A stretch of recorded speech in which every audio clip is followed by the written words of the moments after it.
Hey everyone, of course, welcome to the next edition of Forum Bites. In this episode, we continue our series on the retreat exercises, where we give you 4 more things you can do on your retreat before or after to try and lift your forum experience.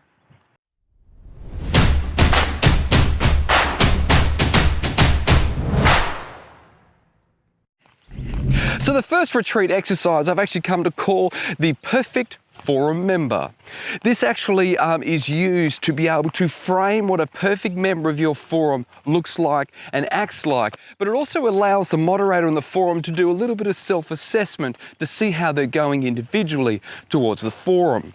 Now, there is no prep work. You do this on the spot. It normally takes around about an hour, depending on the size of your forum. Make sure everyone has a couple of different coloured post-it notes, and you sit them down all at the same time and ask them to write down the characteristics of what they see as a perfect forum member.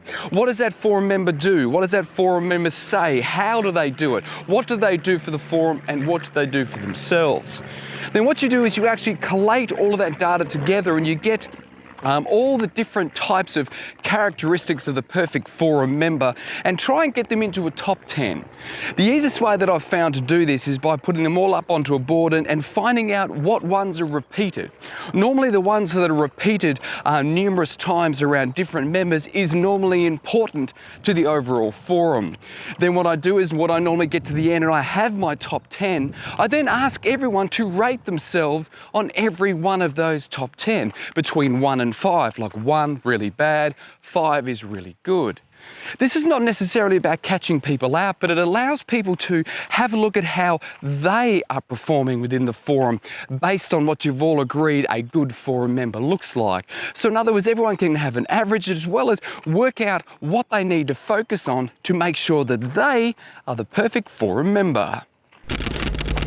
So the second retreat exercise I've actually come to call Icebreaker 2.0. Now this, of course, is where we take the icebreaker concept. As you know, you normally start your forum or your meetings with a particular question that people have to answer. Sometimes it's very in-depth, sometimes it's one-word answers. It depends on what you're trying to guide with this icebreaker. And what I used to do is I used to be able to sit people down. I set aside 30 minutes to an hour, depending on how many questions you've got. And I'd give everyone a pen and paper, obviously, to make sure they write down their answers. And I would fire at them one question at a time, and then get everyone to answer it, and then fire another question. Some people do 1 question, some people do 5. Some people split these questions up through the retreats. Some people do it all at once, because it really does depend on what your outcome you're aiming for. If you're aiming to get to know people better, you might be able to do it all at once. If you're aiming at changing the level of depth of the questions, you may be able to split it up. Now, what type of questions can you answer? Now, these are all on the website, but of course, some of the ones that I've used before, tell me about the worst day in your life and what you did, and what you did to actually attempt to fix that. Also, it could be, where do you see your business in 10 years' time? Do you still own it, or have you sold it? What is the one thing that could happen in your business that could destroy it? What is the one thing in your life you can't do without? What is the one person in your life you don't talk to anymore? Why is that?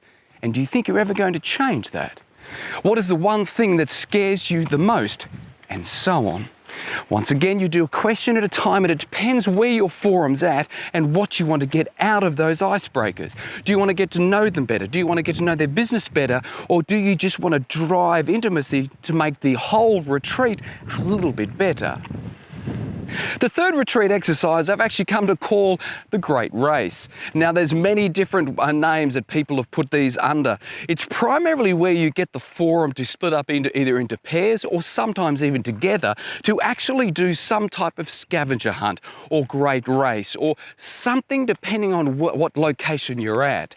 Some people have used it that you have to get certain things at certain points. You have to go and get photos of certain things at certain points. And I'm sure that a lot of you have set up these scavenger races before know that there's a lot of work beforehand but it's very engaging for the forum. Shout out to Peter Merley who actually did ours. We actually did a race with our cars and our kids. We had to purchase a car that I believe was under $500. We had certain things we had to do with that car, certain things we had to see, certain photos we had to get. Then we ended up getting to our retreat location, and in the end we had to race these cars around an actual rally race car track to see who wins. Now this of course was a lot of work on Merley's Point. This was a fantastic event that my kids still remember. But you can easily do it a lot easier by just perhaps giving people photos they have to take around the location you are. Send them in groups so not only do they get to work together, they get to take photos and make a memory together. Sometimes you can even tie the scavenger hunt around the theme you've got. But if you can try and have a scavenger hunt or something that is both team building and fun, it just knits everyone together, and I guarantee you if you do it well, you won't forget it. And the final retreat exercise I've actually come to call Stuck Together. Now, as you know, when you catch a plane or a train or a bus and you're sitting next to someone you haven't met before and you're with them for maybe 5 or 6 hours, you can sometimes get to know them if you want to. But of course, sometimes also you can just sit there in silence. It depends on the person you're sitting next to, and it depends what you want to be able to get out of the experience. Now, I've found that sometimes sticking people together in transport and giving them a set of questions they have to not ask each other, but understand about each other can sometimes drive communication. We've done it on chapter retreats where people had to catch a plane flight for 5 hours. We sat certain people next to certain people and gave them questions to ask about each other. In other words, people who didn't know each other at all at the end of the flight did know each other. And the way you can use this on your retreat is if, for example, you're driving somewhere, let's say an hour. Don't necessarily get everyone to go together. Make sure you try and get the people who don't know each other to travel together. But make sure you don't just put them in a car together and it's a whole lot of small talk. Make sure you give them a certain items they have to find out about each other and actually get them to report on them at the retreat when they arrive. Don't just do the normal things like, how many kids have you got? What's your business like? Think up some fun questions. Not only that maybe the other forum members don't know about the individual they're trying to get to know, because when you make them fun and unique, you remember them. And when you remember them about individuals, you get closer, and the intimacy at your forum retreat has already begun to get better before you've even started. Now, make sure this does take a bit of prep work, I know, but make sure you don't just leave the travel to your retreat up to chance. Remember, use every second of your retreat to your advantage.